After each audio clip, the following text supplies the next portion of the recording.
This video is brought to you by Cybersalt's Joomla training cohort. Learn to do Joomla the way Cybersalt does Joomla. And mysites.guru. Do you have a Joomla site? Of course you do. Get a free site audit at mysites.guru. One of the most common errors that happens when you're creating a test Joomla for migration area with MigrateMe 4 is an error that happens around the 75% point. Let's check out what's happening and the fix.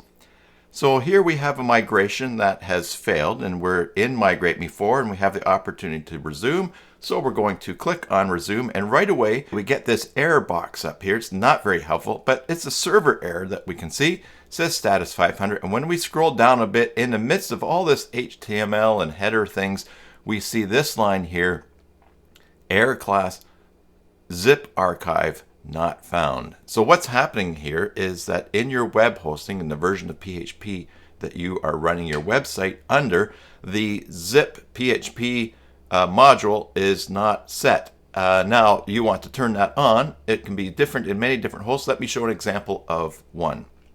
This is a seed panel host, and what we're going to do up here in the top right is search for PHP, filter that, and we'll see select PHP version.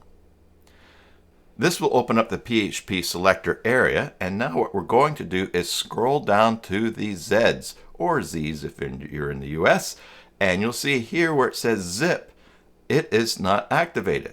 I'm going to check that. We get success, and now MigrateMe 4 will progress beyond that point because you have enabled zip in your PHP version. Subscribe for more videos. Until the next time, enjoy your Joomla sites, and God bless.